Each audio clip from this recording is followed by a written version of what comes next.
Hi. Hey, good to see you. Good to see you. Good to see you.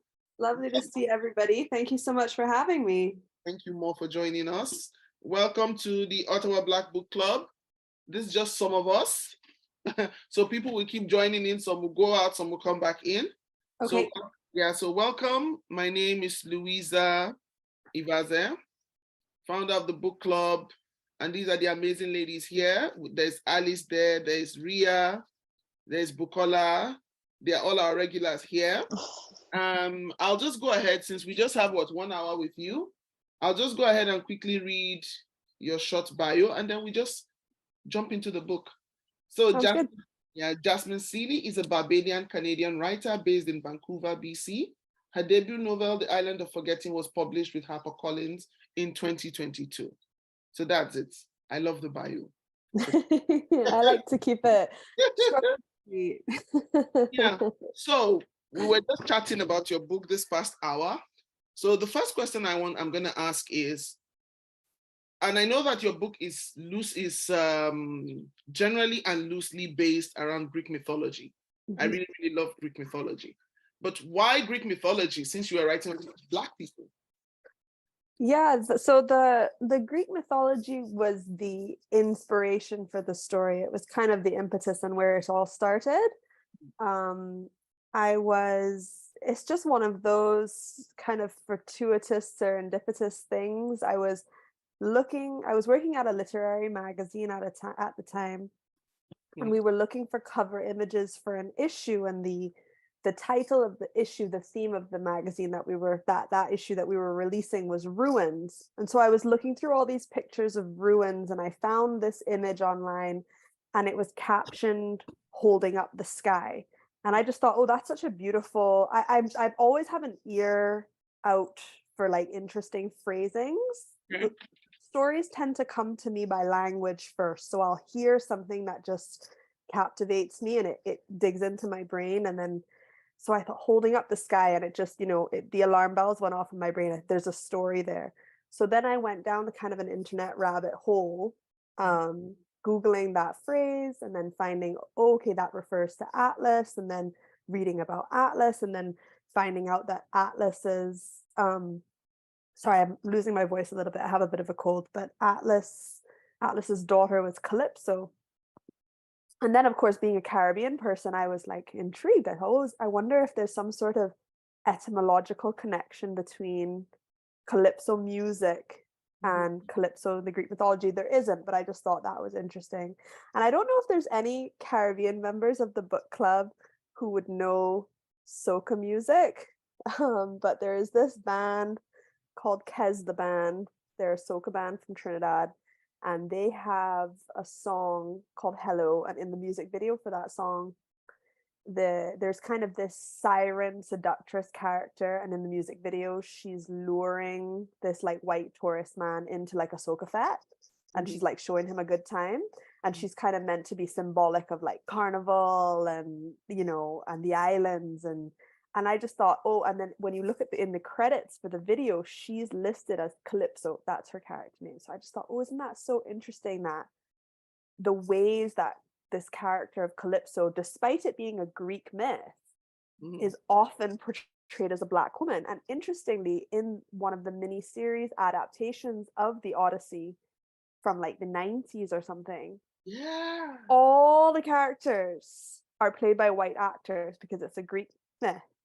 Except for Calypso, who they cast Vanessa Williams, I believe. Vanessa Williams, I saw that one. Yeah. And so I just thought, well, isn't that interesting, right? That when we think about an island seductress character, someone who traps a man, someone who is kind of a villainess type character, we think of her as a Black woman. And I just thought, well, that needs to be deconstructed. There's something there. So that's how it began for me. And yeah, it really began around it began with Atlas, but then Calypso really captivated me, and I wrote kind of a short story about this relationship between Calypso and Odie, and it was only about 10-15 pages long, and I submitted it to a fiction workshop. I was in a creative writing program at the time, And everyone in the workshop said, oh, well, this is rich. There's too much here for a short story. You could go so many ways with this. So, and I needed a thesis topic because I had to write a thesis for my program. So I Okay. just thought, well, maybe this could be it. Let me just keep pulling the threads and see what happens. So the Greek mythology kind of was a inspiration in the beginning, and then also kind of a scaffolding around which I could tell the story I wanted to tell. As a first-time novelist, sometimes you need a little bit of help with plot. So it was kind of a way to get around, not really knowing how to write a book. Okay. using that structure that already existed. Yeah, because I'm a fan of history, Greek mythology, and all of that. So I had to go back to go read about, all these people and start to make my connections. I went, oh, Atlas. Oh, I see. Oh, Kronos. Oh, I see. Yeah. And, it's interesting how when they talk about Greek mythology and they're able sometimes to react to connect it to African gods, because Yes. sometimes they tell you that some of these people we hear about, that through the years as a result of whitewashing, they are now represented as white people. A good example is Thor, Mm-hmm. god of thunder, which is Ogun, which is similar to Ogun, the Yeah. god of thunder in African mythology. And when I was reading about Calypso, I don't know, her story really seemed to captivate me. And I was just checking. I said, Calypso. Yes, I read about her, but I looked for the origin of the name Calypso itself. And it's interesting that the origin of the name sometimes is linked to the Efik language. Efik language is from South Nigeria. Mm-hmm. Yeah. So it took me back to the history of enslaved West Africans being brought to the Caribbean. Yeah. For the longest time growing up, the only thing I knew about Barbados when I was growing up in Nigeria was we had this tree then called Pride of Barbados. Mm-hmm. And questions will always come out in our WAEC exam about that tree. Yeah, the tree, the plant itself, and all of that. So that was my, first thing with, Barbados. And then I now started to read about the islands and all of that. And in the intergenerational family elements and the traumas subconsciously passed through generations. Can you please talk about that? Because Sure. everybody here seems to be haunted by something. Yeah. Well, I mean, Yeah. speaking of the colonial legacy, I think that intergenerational trauma is just an extension of that, right? I mean, if you have in the Caribbean kind of the plantation stratified slavery system as kind of the root of all evil, the original sin in a sense. Mhm. Everything that happens in our history since that point is connected back to that, and it's so related to the ways in which our ancestors then parented their children, who then parented their children, who then parented their children. And you don't have to go that far back really to get to the plantation. It wasn't ancient history, it wasn't ancient Greece. It was only 4 or 5 generations ago. Yeah. So if you're thinking about how women particularly had to mother on a plantation, I mean, often they would resort to infanticide because that was honestly preferable to the idea of raising a child in slavery. And you can't just go 4 generations away from that and expect that that trauma would have completely disappeared by the time my grandparents were parenting my parents, for example. So the kind of that original kind of trauma of slavery is what I ultimately think, if you were to keep tracing this family's lineage all the way back, that's ultimately what you would get to. But I was just definitely fascinated by the idea of intergenerational trauma.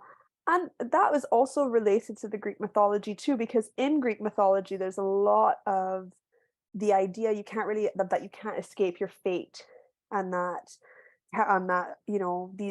these mythological kind of people or characters, they would commit they'd make a mistake, or they would betray someone, and then their family and their children would suffer for that for generations and generations. So I was just really fascinated by that as well. But yeah, I just think that it's difficult to write a family story set in the Caribbean and not explore these kinds of this legacy. It would be kind of difficult not to do that, I think. Yeah. So I'm Yeah. gonna go before I open the floor for people to ask questions. I'm gonna ask you about the ills, the blessing and the curse of tourism. Mhm. I'm also gonna talk about Calypso, but I wanted to start by asking, why did Iapetus go mad? Did he go mad because he witnessed the murder, or because he didn't do anything about the murder? Because he Mm. wasn't the one who killed his dad. But why was he haunted by his dad? Was it because he didn't save him, or he didn't speak up? I think that's a really good question. And I've been thinking a lot about, related to this, I've Mhm. been thinking a lot about my kind of power as a writer and what I do and don't know about the characters that I create. And sometimes I think that it's actually okay to not fully know or understand a character's motivations or origins, or their, why they are the way they are, because we never really know our family members that way. I have members of my family who, I'm like, why the hell do they do the things that they do? Why are they like this? Did something happen? Is it just something wrong with their brain? Like, what are they thinking? And we can never really know. And I think that was the kind of the case with the Iapetus. Was it a combination of the fact that he potentially maybe had some sort of manic depressive bipolar disorder that was latent and then was triggered by the trauma that he witnessed? Did he have alcoholism that then exacerbated all of these things? I think probably that's the truth. Or was he just a kid whose mind was, he witnessed a trauma that was so awful that it broke his brain and he never really recovered? And I think it's okay to not fully know, the same way the characters don't fully know. So I think that's kind of an interesting lesson that I had to learn as a writer, because I think we're kind of taught as writers that you need to know your characters inside and out, and that even if you choose not to tell your readers certain things, you should know, you should have pages of notes with their deep biography or whatever. And perhaps that works for some people. For me, I didn't find it necessary. I knew who he was at the time when we met him, and I have a sense of what happened. But he, in some ways, a lot of the characters in some ways remain a bit of a mystery to me as well. And I think that's okay. Okay, because when I came across him again at the end of the story, I went, oh, so at the end, I wasn't sure if he was alive or he was dead. But Yeah. when I go to Greek mythology, I see that he was the god of mortality. So Yeah, I I went, didn't even know that. okay, That's good to know. yes, he was the god of learn mortality. Oh yeah, learn something new every day. yeah. So I realized that he's the god of mortality. I went, oh, okay. So there's a possibility he was still alive even after all these hundreds of years. Mhm. And then that was where I also realized that Cronus, that okay, he was put in a home and Cronus paid him visits. But now I Mhm. wasn't sure if Cronus paid, if it was physical visit or everything was happening in his head. Oh, see, that's so interesting, because I imagined it as physical visit. But Okay. Okay. I love that interpretation. That is entirely a valid interpretation, and I'm completely open to that being the truth. I don't think that there has to be one necessary truth, because I, as the writer, Mhm. the book is out now, so how people interpret it is entirely up to them. And I think that's a really interesting interpretation, the idea that maybe Cronus never came to see him at all, and he just imagined that in his kind of fugue state that he ends up in. Yeah. Okay. But interestingly, the idea of Iapetus being alive at the end, that was really something that came quite late in the editing process, because one of the greatest weaknesses of the book, when it was accepted for publication before it got edited alongside my publisher, Mhm. was that I tended to abandon the characters once they were done narrating. So Iapetus had a prologue, and then he kind of just disappeared and never was seen or heard from again.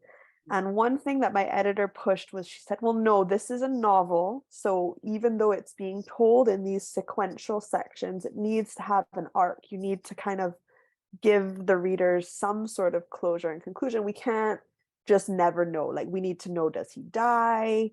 maybe he comes back as a ghost or something. She had all these kind of outlandish suggestions. So I had to figure that out. And that was like a final piece of the puzzle that actually took place quite late in the publication process. And it really, really, really made the book. So I'm really glad that my editor pushed me on that, because I think kind of bringing Aptus back at the end in the epilogue and giving not only the reader, but also the characters and particularly Atlas a little bit of closure, given everything that they've been through.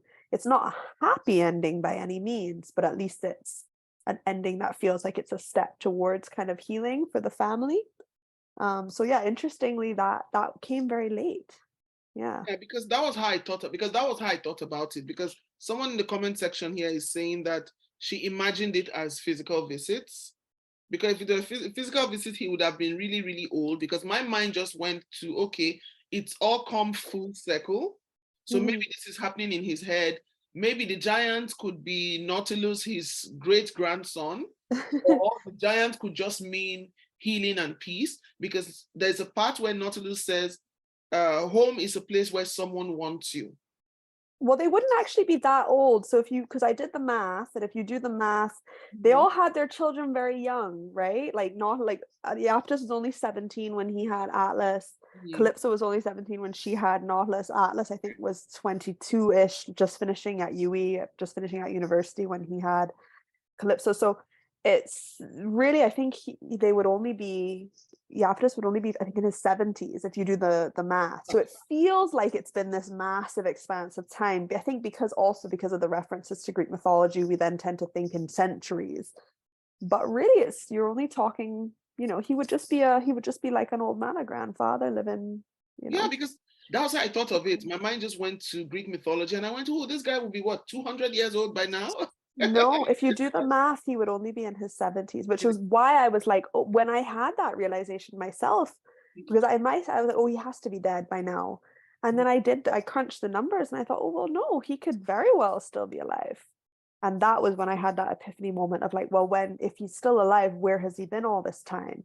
And then, like someone said in the chat, Nicola mentioned in the chat, Cronus keeping him a secret for the sake of the family reputation. That then, I just love when I get an idea and it has ramifications for all of the characters that make sense to how I understand them to be. So once I had the idea of okay, Iapetus is still alive, he's been in this home the whole time, it was like, well, ding, ding, ding, that makes perfect sense, because that's 100% something Cronus would do, because it balances his desire and his need to kind of protect his family legacy, but also in his warped mind, I'm sure Cronus thought that he was doing his brother a favor, that he was protecting him, right? And I think you never really know for sure what Cronus's motivation was there in hiding him away. I think it was partly both. I think it was partly hiding the secret and also, kind of protecting Iapetus as well. And then I just thought, oh, and then that would allow for this kind of revelation. And it just was an idea that when you get one of those ideas and you think, yes, okay, this makes sense across the board for all the characters. Okay, I think with that, I felt in regards to Cronus, I felt it was guilt. Yes, Yeah, 100%. yeah, I deprived so you of your father. I might be, so I deprived you of our father, even though our father was violent, but I deprived you of him. And maybe his absence is what has triggered this insanity. So that was just because that was what was in my head. Because if I look and also, I have taken your son from you and kept him a secret from you, right? Because Cronus knows that, that Atlas is Iapetus's son, and that, this young girl showed up with this baby, and Cronus paid her off and took Atlas and never told Iapetus he had a son. So Iapetus never knew that Atlas even existed. So I think Cronus would probably feel a lot of guilt about that as well.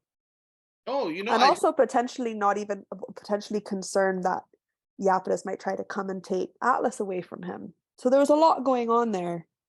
There's a scene when in the Iapetus's epilogue where he says he goes to visit Cronus, and he looks up at a window and he sees two little boys.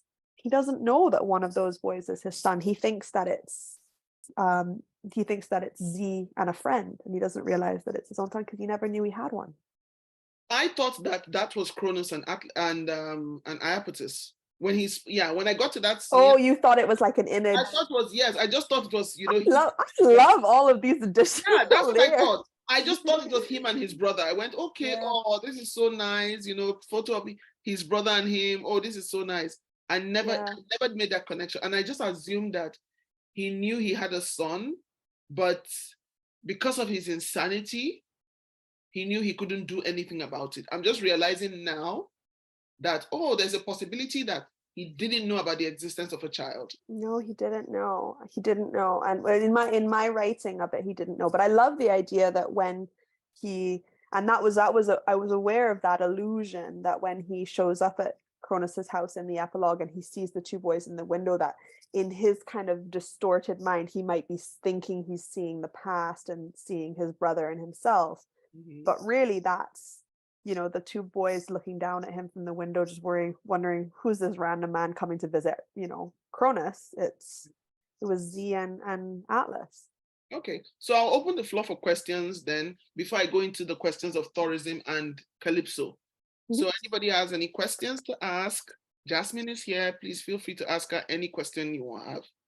Okay, Alice. Good morning, Jasmine. Thanks so much for being here. Always a pleasure to see and meet an author. By the way, I think that the whole discussion about the different ways, that could be a second sequel. I'm just saying. But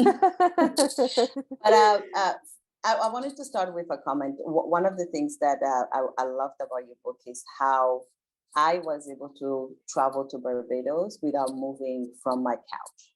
The way you describe the space, the environment, the neighborhoods, I felt like I could smell, hear, live through the different places. So especially when you were talking about the beach, like that, when she is walking on the beach in the night on her way to the evening, to the party, that for me, that was like, okay, I definitely need a vacation. This is it. If I needed a crew I need a vacation, because I felt like I was smelling. And on that particular day, I read the book in the evening, and I was like, it felt like I could smell the ocean. I could feel those waves under my feet. I could walk on that wet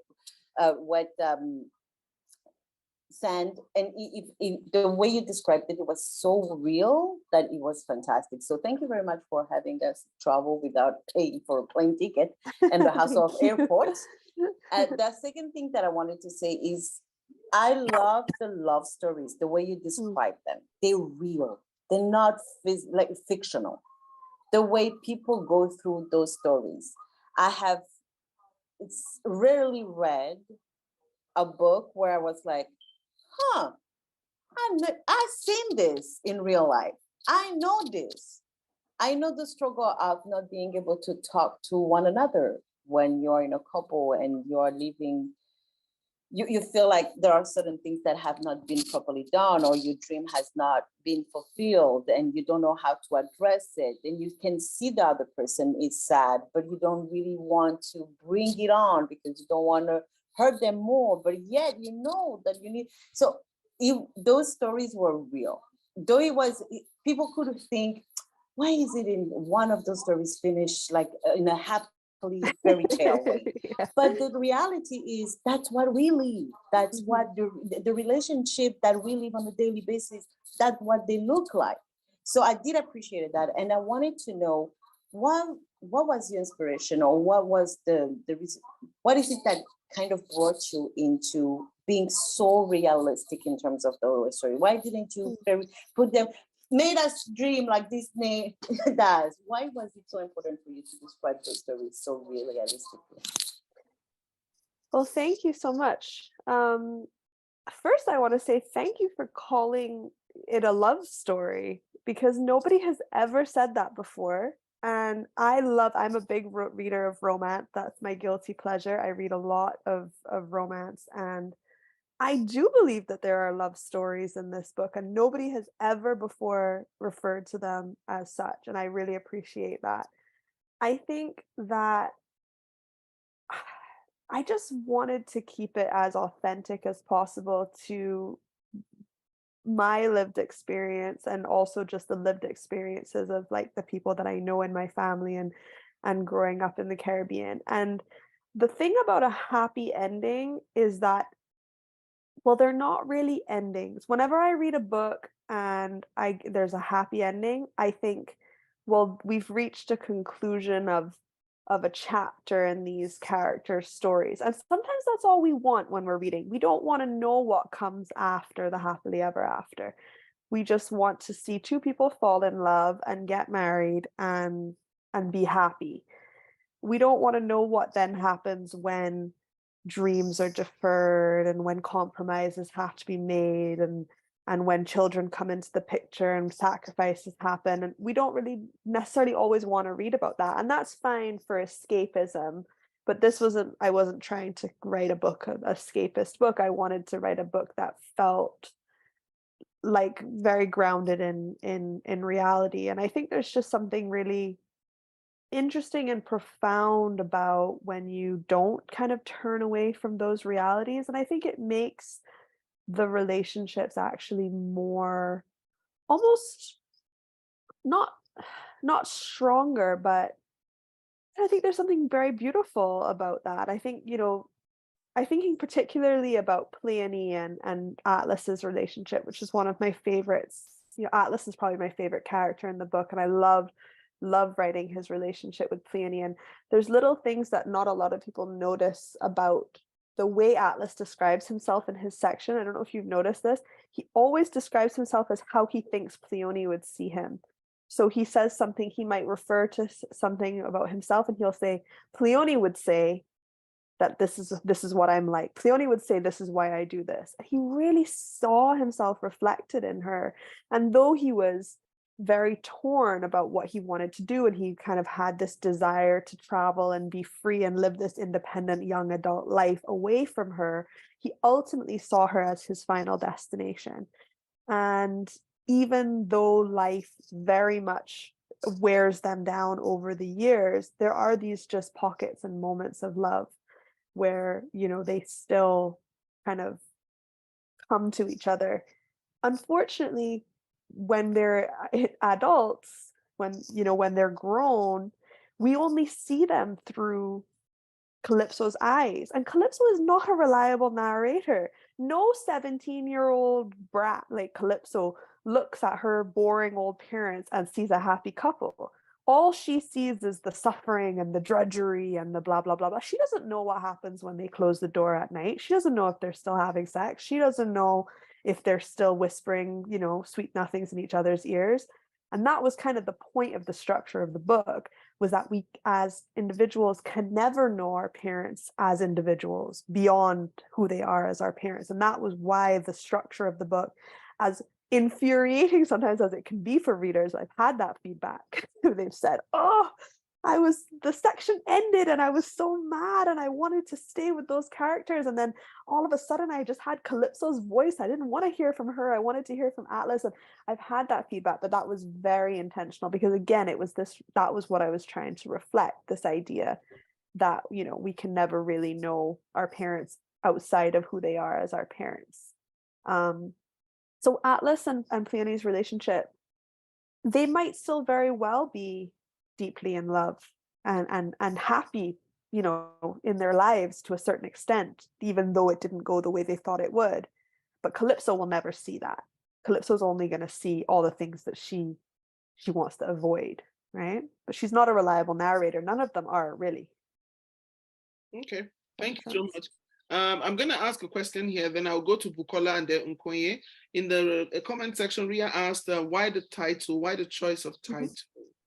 So the book, why the title? So the title, I think I need to come up with a better story for this title, but the truth is the title was just a long, drawn out process with my publisher where we just could not agree on something. The original title was A Strong Wind to Take You Home, which is a line from the Odyssey, which I liked because I thought, oh, it's got references to home, it links to the original text. But kind of rightly so, the publisher said it was a bit too soft, a bit too wishy-washy. They wanted something with a bit more, punch. Okay. So we just brainstormed a lot of different kind of ideas. I liked the idea of having kind of island in the title. And, I think the question was that Ria mentioned, the characters were all bounded by their memories of what they lived through. And so, yeah, we did play around with titles that had memory in it and remembering and the island of remembering and all that. And I think I was just drawn to the contrast of the island of forgetting and this idea that though memory plays such an important important role in the story, well, the flip side of that is forgetting. There's a lot that goes unsaid between the characters. There's a lot of omission. There's a lot of lying and secrets. And I think that kind of the island of forgetting kind of encapsulates that. So I was very happy with the title in the end, but it was very much just like throwing things kind of at the page and then seeing what sounded right. Ultimately, there was no real Okay. kind of deep story behind it. Okay. All right, Bukola. Bukola, you have your hand up. Yes, I do. But Okay. okay, yeah. I just wanted to say thank you for bringing. Sorry. Sorry. I just wanted to say thank you. Sorry, I'm not home. I'm having my head on. For bringing that point up about the relationship between the love really between Atlas and Philly. And I said just before you joined, I was talking about a part that about dreams and wanting your dream. And I think for me, especially what you said about Atlas seeing himself through Fiona. Sorry, I don't know how to pronounce her name well. But I think the part I found very frustrating is that she had a lot of dreams. She wanted to travel the world. She wanted to see a lot of things. But her biggest dream was to do all of that with him. And she said whatever he did would be what she would do. So I found that really frustrating because he was almost like looking to her to see himself, and she was completely committed to him. Like, okay, I'm waiting for you to lead us. Whatever you do is what we will do. And he was like looking on her. So in the long run, but I agree with you that they may have been very happy, and it's just that we only heard from Calypso and all of that. But I really wish that she had been a bit more forceful to say this is what we're doing, because he was looking to her and she was looking to him. So, but that's, by the way, the main reason the main point I wanted to bring up was the Angelo and Odie. I saw a similarity between them. That transactional thing, how both Calypso and Junior used their physical home, used Angelo's place, used Odie's hotel room as a place to belong when they couldn't belong. But then the person that they thought they belonged with we just saw it as a transactional thing. Was that intentional? Those two characters. So Odie had his family, he had everything, but he kind of provided, quote unquote, a safe space, because it wasn't really a safe space. But Calypso held on to that as her safe place, somewhere she could go to belong, even though he had his own family. And Angelo was the same. And in fact, at one point, Angelo, to Nautilus. At one point, Angelo said, "This is transactional. This is, it's not like that." Yeah. So it's really strange. But they both had needs. Well, maybe not Odie so much, but Angelo, he had his own needs. He had his addiction. He had his issues he was dealing with. So I just wanted to see they're smaller characters, but they do play a major role, don't they? Definitely. I mean, and thank you so much, because again, not a lot of people bring up Angelo and those kind of smaller characters. I would say first, just reference to what you were saying about the Atlas and the Pleione relationship.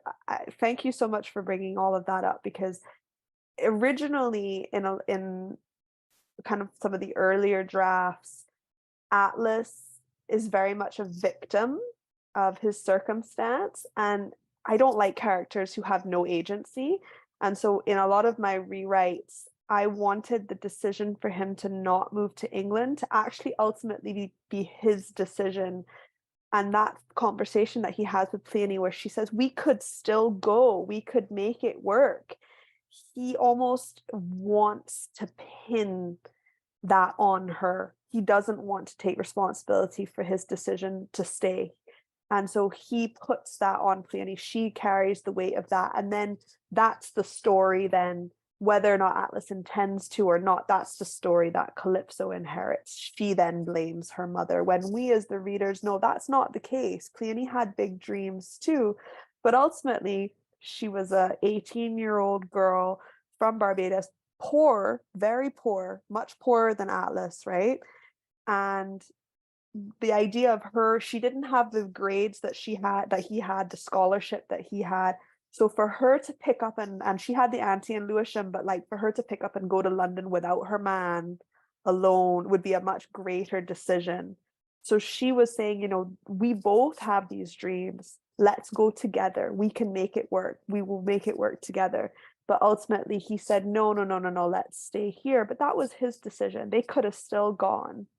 And then, of course, once she got pregnant, I think in order for her to overcome her postpartum depression, she had to almost make a choice to let those dreams go so that she could mentally survive motherhood. I think that 3 days where she leaves Calypso as a baby was kind of a breaking away of the past for her, a letting go, because I think for her to live with that hope, to live with those dreams would have been impossible. And in order for her to survive motherhood and to survive kind of this life that she now is committed to, she needed to completely let that go. But I absolutely love Cleone. I think she was probably the best of all of them, you know. And I do think that, yeah, there's definitely a lot that could be explored there for sure.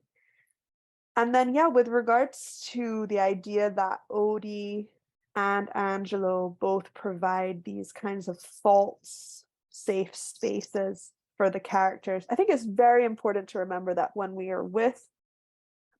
Calypso is with Odie and when Nautilus is with Angelo, they're both 17 at the time. And they're both very much in search of belonging, in search of a space where they feel at home, because they don't feel at home where they are. Calypso doesn't feel at home in Barbados because she thinks that she's bigger and better than everybody around her, but that's kind of her insecurities talking. She feels excluded. She's been called a slut. She's been considered to be this wayward, force-right, as we say in Barbados, force-right girl her whole life. And she's now seeking, her attitude is kind of like, well, screw you. If you as society don't accept me, I'm just gonna hike up my skirt and go along with all these white men and do whatever I want. And so Odie kind of represents that for her. He's freedom, he's escape, and he's belonging in a certain way. And then for a Nautilus, Angelo, Angelo is an out gay man living alone, living his truth in the city, which is something that Nautilus has never been able to do growing up in this very homophobic society. So that's what Angelo represents as well. Of course, we as readers kind of already know, we have that dramatic irony, like we already know these aren't the right people for them.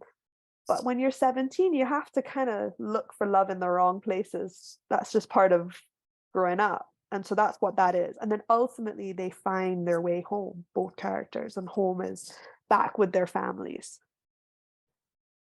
Okay, thank you. Nkonye, you have your hand up. Thank you so much, Jasmine. I love the book. I love the book.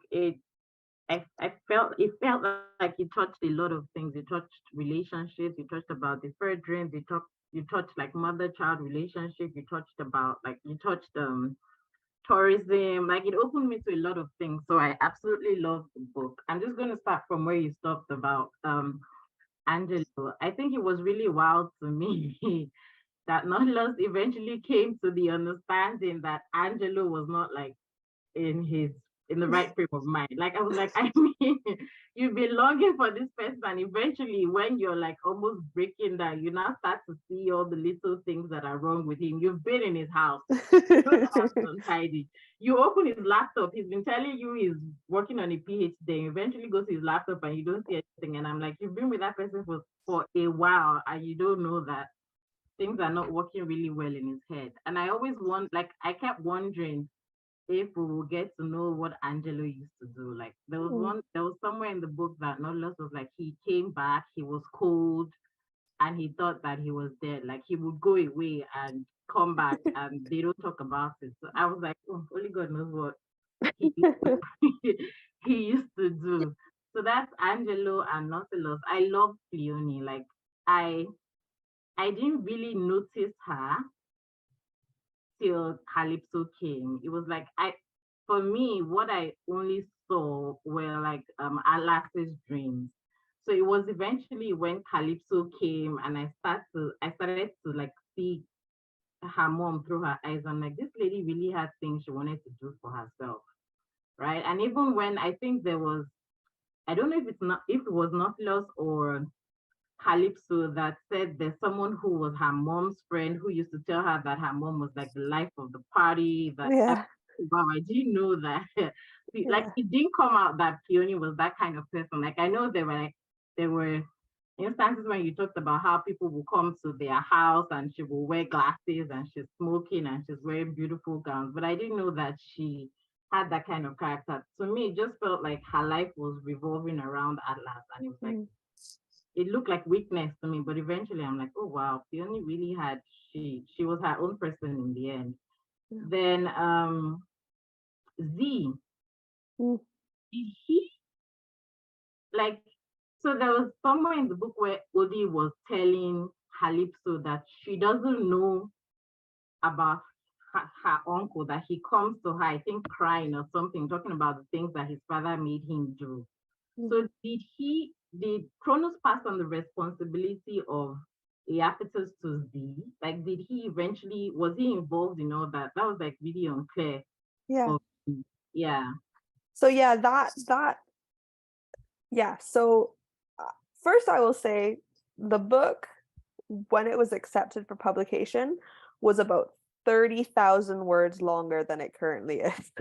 Oh, wow. So one of the downsides of trying to traverse 4 generations with all of these different narrators is that a lot of things have to get left on the kind of cutting board. And there was a lot of details about side characters that kind of didn't make the cut. But I would also say that I, as a writer, tend to, perhaps overly so, err more on the side of leaving things up to the reader, to the point where sometimes my early readers, beta readers, say, you can't leave us so in the dark. Because I will sprinkle one little illusion and I'll be like, oh, it's fine, they're gonna get it. And my readers are like, we're so lost, you need to give us some more clarity. So that's something, because I hate reading books where things are over explained to me. If something is over explained to me and I feel like my hand is being held throughout, I lose interest. But I do tend to maybe go too far in the opposite direction. It's a bit of a balance, figuring out, have I given enough to the readers? And then when you have very kind of careful, committed readers like this group clearly is, I'm so impressed. Sometimes they're going to pick up on things that other readers, might not, or they have questions that other readers might not. So I love that. The idea of kind of where Angelo goes when Nautilus is not around. Again, this is just Nautilus doesn't know, so we don't get to know. First person narrator, those are the limitations, right? And then, sorry, I'm blanking. Oh, Z, right. So yes, that was what I was alluding to in the section where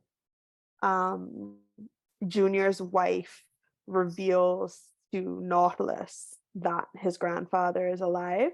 She's saying, we're here struggling in Scarborough. Junior's father, whereas Junior's father is spending all this money to put, your grandfather up in this home. So yeah, that was kind of what I was alluding to, but I never make it very clear. I never make it very explicit, but I do kind of allude to the fact that yes, when Cronus died and he calls, right, when he knows he's dying, and he calls Z into his office and they have this man-to-man talk, and it's like, in my mind, this all happens off scene, but how I was imagining it in my mind was, that was when Z says, okay, I now have to man up. I can't be out drinking and running after white women anymore. I have to marry, I have to get married, I have to settle down because my father is dying and it's time for me to inherit not just the business, but the whole family legacy.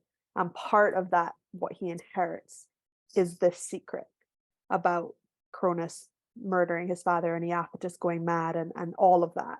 And he inherits the responsibility of keeping that secret buried. But that doesn't happen on the page. The reader kind of has to assume all that. Could it have been made more explicit? Probably, but you know, here we are. Thank you. You're welcome. Yeah, I want to go to tourism, the blessing and the curse of tourism. Sure. And I choose to call it a blessing and a curse because a lot of countries that open up to tourism and they see it as a way of generating income for the country. But I feel that sometimes tourism has its negative effects on certain societies. Because as tourists, we visit an island and we are in that euphoria of the beauty of the island. And many times when we go back home, we are still living in that euphoria because that's our thought of that island. We forget that the people who actually live on that island don't live in that euphoria. They actually go back home and they have real lives. So I'm going into the character of Calypso. Because when I was reading about her, I actually felt sorry for her. Because this was clearly a girl who was craving love and attention. First, especially from her parents. A lot of people will say, like we say in Nigeria, that she was wayward. But I think that all these things she was doing, having sex with these people, then falling in love with Odin, I think it was that acceptance that she was craving, which she didn't get from her parents, because her parents were dealing with their own demons.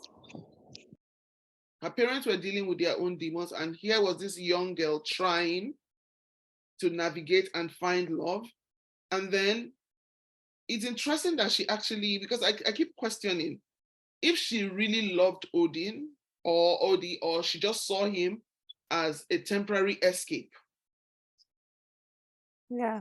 I mean, I'm not sure if she would even be able to differentiate those things at that age. I think, again, remembering that she's 17 and that she was swept up, I think, you know, I look back at the relationships that I had at that age and I could have sworn blind at the time that I was in love. But when you look back at it now, you know for a fact that obviously that was not real love. Those were Rubbish. Young rubbish. Sometimes they were very toxic, you know, what we mistake infatuation for love much more easily at that age. I mean, and some people never grew out of that. But so I do think that the idea and the idea of escape was so powerful for her that she wasn't able to differentiate that from love in her mind. It was all just one kind of big soup.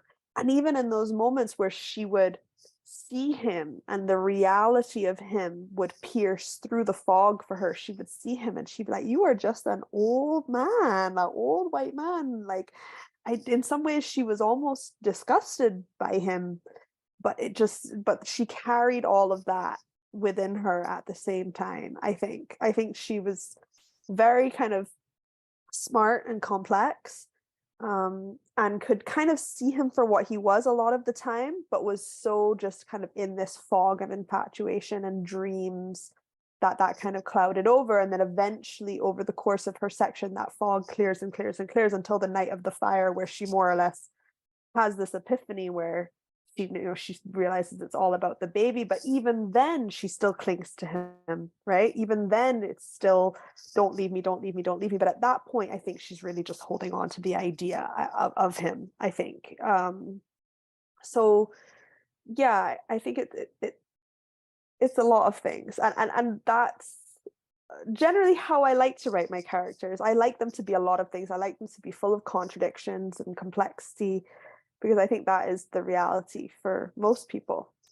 And then as for the blessing and the curse of tourism, I think unless particularly if you grow up on in a tourism dependent economy, it so shapes every aspect of your daily reality that it really is this just kind of all-encompassing thing, and it's so hard to describe for people who have only ever been a tourist and have never been the tourism product themselves, what it is to have your very culture, your existence, even your personality, if you work in tourism, to be commodified and for sale. You know, if you think about what people say, one of the things that people say when they visit Barbados in particular is lovely island, everyone's so friendly, such friendly people. Oh, I loved Barbados when I went, everyone was so nice.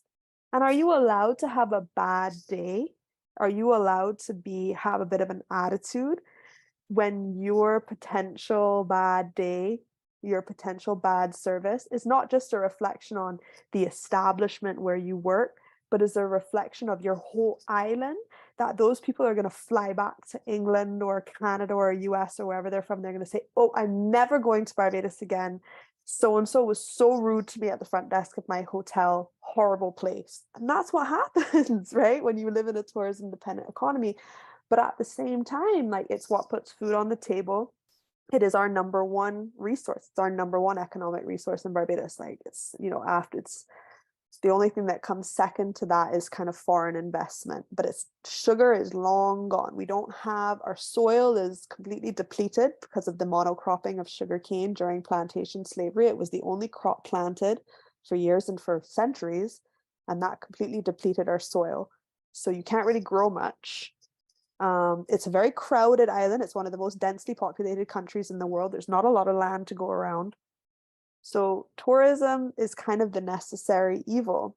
But I think because it is so necessary for our survival, there has been a reluctance within the Caribbean to look at it and criticize it and look head on about what it is, which what it is, in my point of view, is ultimately an extension of the colonial legacy, right? Like, you can't talk about white people coming and consuming a culture and consuming an island's offerings without seeing that as very much an extension of colonialism. So I think it's okay to accept, well, okay, we kind of need tourism, but we can also talk about what it means to be a servile population in a way to the very same people who enslaved us 200 years ago. And I think that that's something that can be talked about openly, but it isn't really. Okay.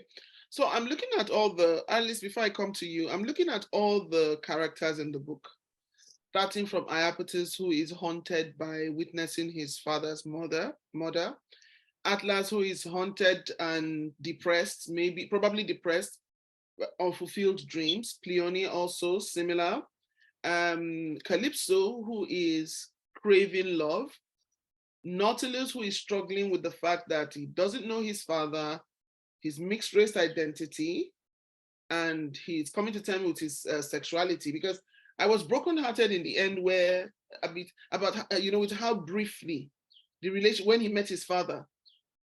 I was expecting, oh, welcome home, my son. At least I appreciated that. I appreciated the fact that he called him my son. I appreciated that my son. I appreciated that. But you see, with all these people being haunted by these family secrets, memories, unknown things, my question here is, in the end, who really are we, and can we actually be free? These are two key questions. Yeah. I mean, I think this particular family maybe has slightly more baggage than most, not to say that every single Bajan is walking around with like a host of mental illnesses and family trauma. And, at the end of the day, it's a novel. It needs to have drama. There needs to be things that happen. But I mean, it is very greatly inspired by my own family and conversations that I've had with my own family, and alcoholism is pretty rampant in my family, and undiagnosed mental health is pretty rampant in my family. So it was definitely something that I wanted to explore. The idea of, can we ever be free? I don't know. I do think that it's something that, if you look at So kind of, okay, if you think about that within the context of tourism and of this kind of idea of servitude, each generation, each character rebels against that in their own way more and more and more. So Atlas, he inherits that hotel and he inherits that responsibility, and the idea of freedom for him is completely unattainable. The idea of just doing what he wants to do and kind of having agency and making his own decisions and living his life the way he wants to live it is, he can't even imagine doing that now, right? Because he has this responsibility. And then we have Calypso, who rebels further against that idea. She does the work, she shows up to work, but she finds her small pockets of rebellion. And it might not be the healthiest ways that she seeks freedom, but she is seeking it. Then by the time we get to Nautilus, I mean, he's off surfing. He's like, I'm not checking these people into a hotel, you know? He doesn't see himself as owing these tourists anything, you know? So I do think that the further we get away kind of from that colonialism, that colonial legacy with each character, you do see more of a freedom in that sense. And then where the kind of internal mental freedom would come from, I hope, will come from the increased honesty and communication that happens within the family. And I think Nautilus is the one who begins that healing by saying, like, no, I'm back now. I want to tell you what I found out. We're going to go meet my, you know, grandfather, my great grandfather, like and I think that the idea of moving away from forgetting, moving towards remembering, moving towards being open to talking about the past is maybe the path forward for freedom for them. Do we get all that catharsis on the page? No, it's alluded to that is potentially the direction that the family is going in, but we just have to assume that they go there. Okay. Alice, I see your hand up. Let me see what the time is, because Yeah, I'm gonna have to go in the next couple of minutes, so this might have to be my last question. You know what? It's not important because you pretty much responded to the question that I wanted to ask, but I just wanted to say that I agree with you. And I found that when we were talking about tourism, I found that there was a lot of commonalities with countries in Africa where, because a lot of countries depend of tourists, but also because of the image that are given. So for me, when I was reading the book, I kind of saw Calypso going through what a lot of young ladies were going through when I was visiting some countries in Africa, where the image that they are portrayed on TV and films is that the white man is a little bit more emotionally available, he listens more, has less, but he's also considered as a god, someone who comes in as a response. So I heard a lot of mothers, African mothers, telling their daughter, you better marry a white man because he will come and save us, or something in that order. So I just wanted to pinpoint that, yes, once again, you find that commonalities that we have, common issues that we have in African Caribbeans, all kind of tend to take us back into the colonial issues that we have inherited from all those years. 100%. Thank you very much. It's inescapable. Thank you so much. Before she goes, let's take our group picture photo, please. Oh. Yes. Just a minute, please. If you need to turn on your camera, please. Your hair, big smile. Let's see. Okay, I've gotten this. I want to say a very big thank you, Jasmine. Look, there is still so much to explore here, but it's just that, I know you have limited time, but I want to say a very big thank you. When you write your next book, I will come knocking again to say, hey, do you have time to chat with us? So thank you so much. And thank you so much for writing this amazing book.